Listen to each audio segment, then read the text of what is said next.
Hey guys, my name's Crystal Kenny, and I'm in love with creating. All things artistic and imagination involved.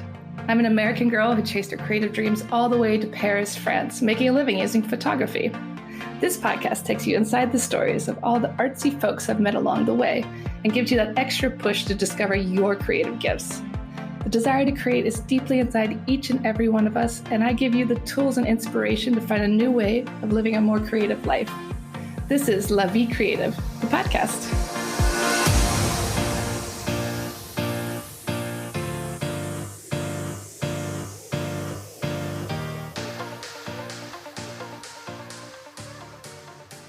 Welcome to the show, Tonje. How are you today?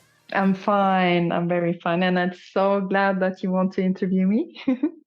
I mean, you've done so much in your short time on this planet. You're a photographer, a former model, a designer. But I want to go back to the start. Like, what originally brought you to Paris and where are you from? I'm from Norway, and I liked Paris very much when I visited it to see the fashion shows many, many years ago. And it inspired me a lot, the history of the city and the way people dress and the beautiful architecture. And it was many things that told me this is the place you should come. Yeah. And so how many years ago was that? Oh, that was in 1991. Wow. So you were just inspired. You thought, okay, I'm just going to pack my bags and I'm coming to Paris. Yeah, it was a tiny bit like that. Yeah. And so you land here and you don't speak the language. So what did you do? How did you find your way here and find work? Well, that was a tough story. I did not speak the language, so I had to learn it first. And I tried to find little jobs, internships, and that was not possible at all because I studied in Germany and Berlin. Yeah. And in Germany, it's like that you do the internships after you have finished your studies. In France, it's not like that. So I had to go and knock on quite many doors. Wow. And so when thinking about it now, I really wanted to stay here. So I did not give up. We're determined. Yeah, determined. Yeah. Good word. Yeah, I feel like you have to be determined to stay in Paris because I've met these strong, adventurous women here that just held on with both hands and said, I'm staying. I don't care what it takes. And it sounds like that's what you did. So you eventually did find work in the fashion world. Yes and no. I had to start my own company. Nice. I had to start my own company because it was not that easy at all. It was during the time where the Kuwait war was on. And so it was very, very closed up and you really needed a lot of connections to get a job in a fashion house. Well, I did an internship at one house that was very good and they gave me also little jobs, but it was not really a contract. I learned a lot. Yeah, and I think that's what it's all about, right? It's just like taking what you can and then moving on with it. And it sounds like you started your own business and you were working as a photographer. So talk about that part of your life. You were shooting fashion, politics, lifestyle, sports. What was it like? Yeah, I've always photographed, but I'm a self-taught photographer. And after the company did not really work anymore, I decided to go for photography. And through my connections in fashion and also through my connections in other areas, I just took the step and Yeah, and I think that's the best way to do it. I'm a self-taught photographer myself, and found people that inspired me, and I followed them around, and you learn by doing. And I think there's so many people that they're afraid to even start, and it's all about just jumping in before you know what you're doing, right? Yes, yeah, that's exactly what you said. That it's exactly like that. Yeah. Don't be afraid, just do it is the best philosophy when it comes to this. Yeah, to create kind of artistic direction. It's very tough, and it's many, many years of work to be able to, but it's yeah, starting before you're ready. I think that's a common theme that comes up in the podcast and in creativity in general, because I think it's partly like we're sharing a piece of our soul, we're sharing a piece of ourselves, and it can be very intimidating to jump in and say, oh, what if I look stupid, or what if I don't know what I'm doing, even though it is your passion. Yeah. And what was your favorite thing to photograph? Well, all in all, I love to photograph people and to show a little bit more about the person than just the face, a little bit going quite much deeper, showing a little bit more about their soul and about their identity. So, yeah.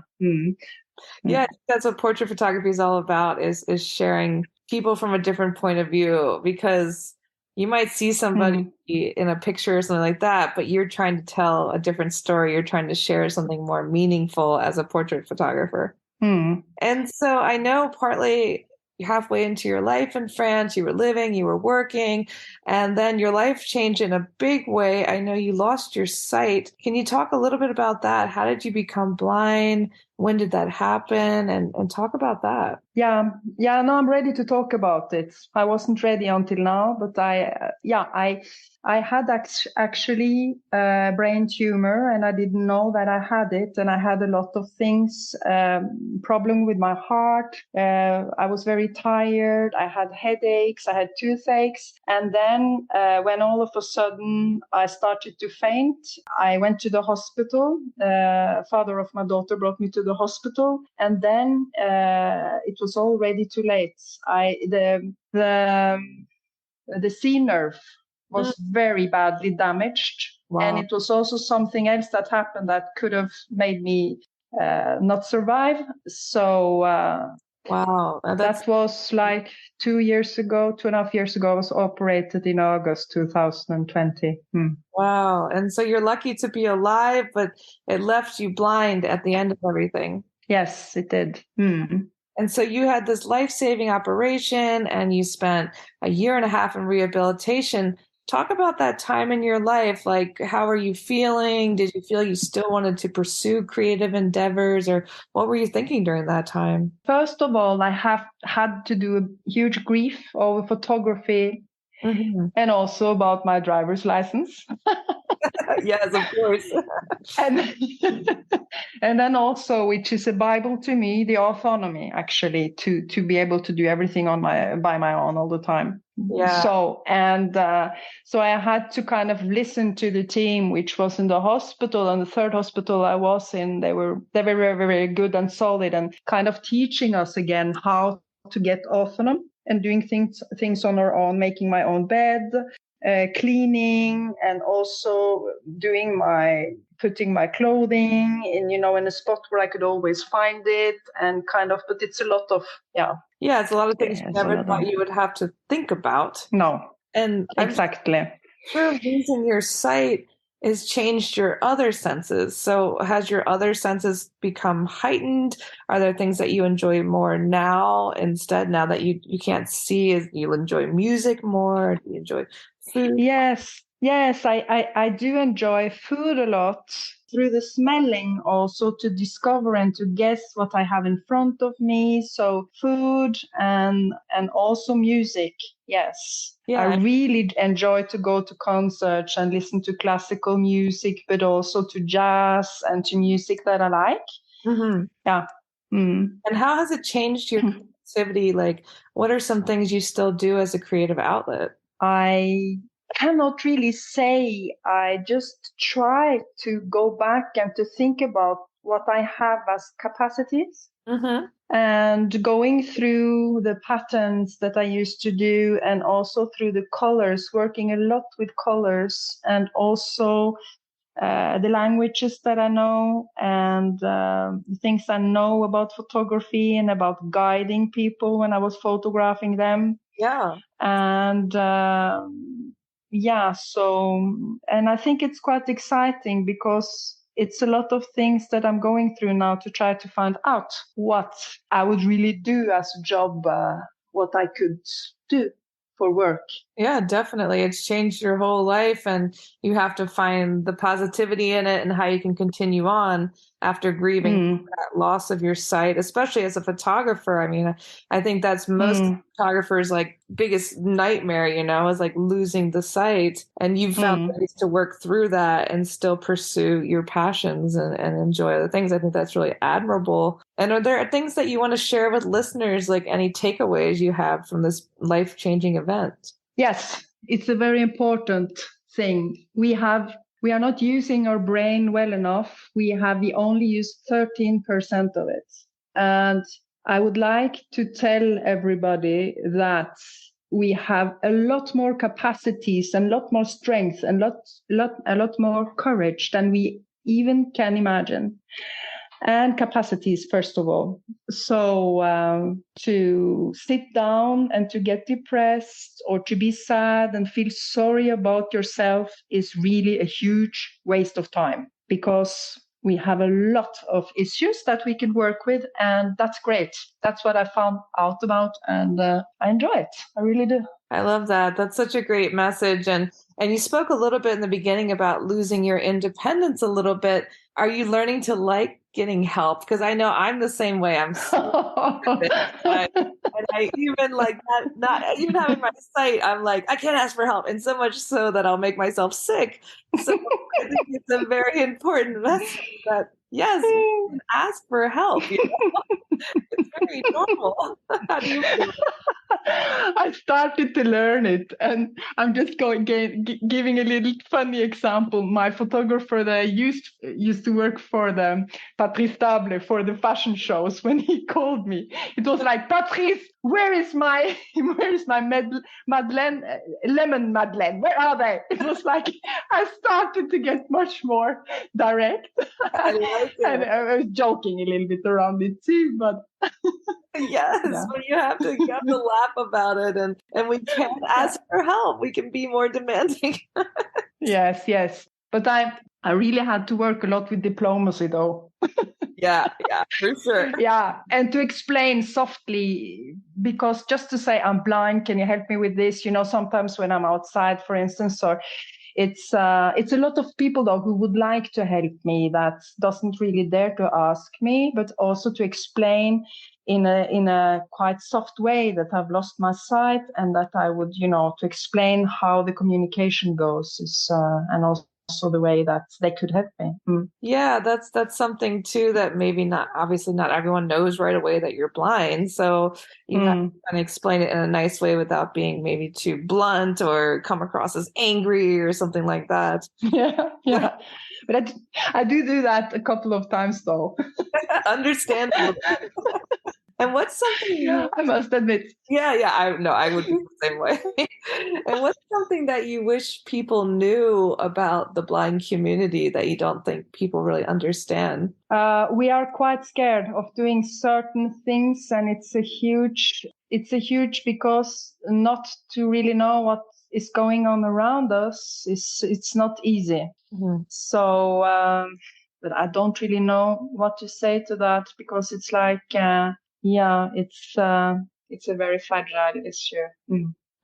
Yeah, and I don't think anyone can fully understand that until they're in that position. No, nobody could. No. Yeah, definitely. It's all about just like listening, and you don't even realize like how much we depend on our sight until it's gone. Yeah. So I think that's something we need to be more aware of in the community. And how would you define creativity in your own words? What would you say? How would you define it? But creativity is for me, it's like after everything that you have learned about artworks and things that have inspired you through the things that you have experienced or seen or done, to find a new idea, to present something or to make something. That's for me creativity. I like that. So just kind of taking your experience in the world and creating something to share that with other people. Yes. I love that. And what about Paris inspired you specifically? How did Paris change your life? But Paris is the city of photography, and also a lot of artists come here. Paris is a city where they really know how to keep artwork, like the Eiffel Tower, for instance. It was not supposed to stand up after the World Exposition at that time where it was put up. And the way they preserve artworks, and also the way they have, many, many important meetings here, world expositions, and also the way they respect art is, for me personally, nowhere else in the world like here. Yeah, I completely agree. There's just it's a very personal opinion. But yeah, that's what I think. Yeah. No, I think a lot of people would agree with you. It's just a special place in that way. And I haven't been anywhere else in the world where it's just so typical day to day to have such joy in art and to be doing something creative. And I don't know about you, but like when I was a photographer in America, people would say, "Oh, what else do you do?" Like you couldn't just be an artist. You couldn't just be a photographer. Yeah, I know that. But here it's just like, oh, you're a photographer. Is it still a hobby? Is it still a hobby? What? It's like, it is serious. This is my job. So I really appreciate how they respect that here. There's so many people that I've met in my life that say, "Oh, I'm not a creative. I don't have any creative talents." And what would you say to those people? What's some advice you would give to find your creative talents, or if you're searching for them, how do you find them? To trust your own instinct and what you like, and to dare to do something that hasn't been done before, or to dare to follow your own taste without having a lot of compliments all the time. I think that's very important, just to believe in what you do and to go for it. And what is your passion about, the way you present your work. I think that's great advice. You have to follow what's exciting you in that moment. I think that what's making you passionate, like you said, I think that's really good advice. And just be a doer, like we said earlier. Yeah, exactly. Yeah. I love that. Exactly. Don't think too much, just do. Yeah, because our ego and our brain gets in the way, right? And it's like, oh, exactly. Yeah, well said. I can't get out of the way of myself. And what are some of the best resources that have helped you on your creative journey? Oh, it's a lot of contacts with people, communicating with people, and also knocking on doors and contacting people. But it's a lot about relationships. It is. Yeah, I think that's so true, especially in the creative world. I tell everybody, like, go out and talk to everyone. Tell everybody about what you're doing. You might sound anxious or annoying, but people will forget about you 5 minutes later anyway, so you have to remind them, right? And what's the best advice that you've ever been given? The thing that you said earlier, Anna Malegrida, a very good friend of mine, which is a photographer in art photography, she just said when I talked to her about it, she said, just go ahead, just do it. Don't think about it. I'm sure you will make it. That's the best advice. Mm-hmm. Yeah. And also, because it's like... yeah. And what were you saying after that? You said, and also. Yeah, it's also, you have to work your way up. You have to do a lot of things to find your way also. So it's important just to start. It's very important just to start, and then to filter up, and then also to find out really and, learn all the things on the way. I like that. It's just kind of gathering and building on top of your foundation and building from there. And I want to talk a little bit about your book of vintage couture fashion patterns. Talk a little bit about that. Yes, it was an editor who contacted me through a friend of mine, and I told her, I presented myself as a photographer, and when she heard that I know how to make patterns and things like that, she said, I have a collection of patterns from the 50s, and I would like to, or originals, I would like to make a book about it. And then we talked together, and I told her that I could, correct the patterns so it would be much more for the women today when it comes to, underwear and all that. It was a little bit like a wasp waist earlier, and the bra, the line was much, much higher than it is today, and also a little bit more softer. So I corrected all the patterns, and I redid actually the patterns. Oh wow, that must have been such a fun project. Was there anything that really surprised you when you were creating that book? What did you say?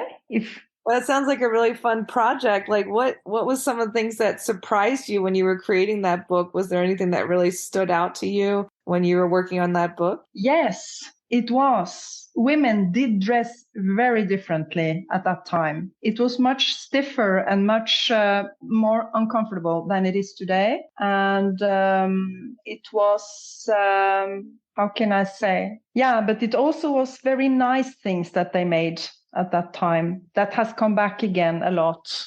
Mm. Yeah, it was quality products. Because in today's world, there's so much fast fashion and plastic and everything was made to last back then and actually made out of like real materials, real fabrics and things like that. Yes.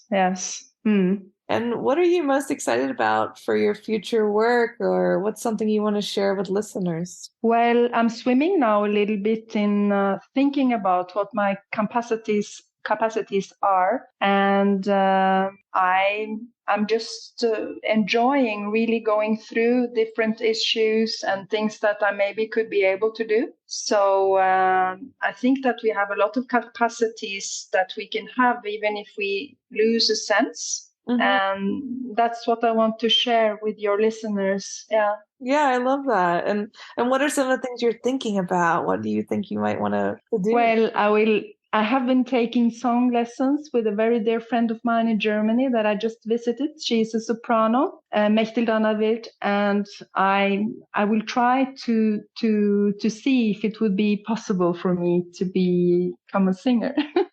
It's like a very, very exotic. I love it. But it's a lot of hard work. So yeah, don't they say everyone can become a singer? It's just a matter of practice and refining your voice. I think you can definitely do that. Yeah. Oh, thank you. Yeah, I hope so. It was very interesting though, because the work that you do, with the muscles and the breathing and to do something in a way quite controlled, but really also relaxed. Not so. It's very interesting, all the muscle work and all that. Yeah. That I also went through after the operation where I lost all my muscles. So yeah, I think it's very interesting that the body has a very special way to function and that we can learn a lot about it in many, many ways. Yeah, and I love that you're reinventing yourself and trying something completely different as well. I mean, singing is all about the breathing, right? So it's really learning how to control the breathing and in a good way too. Yeah, it is a lot about the breathing, but also to share feelings and kind of passion. And yeah, it's a great thing. Well, I think that you are kind of a Renaissance woman. We have photographer, model, designer, book writer, and now we're going to add singer to that list. So that sounds pretty wonderful. And where can people connect with you online and learn more about your story and your work and your book?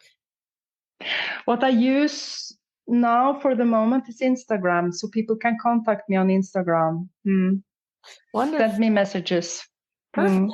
So I'll add that in the show notes so people can connect with you and learn more about your journey and follow your singing story. And thank you so much for chatting with me today. Oh, it was very nice that you wanted to interview me. I'm very happy.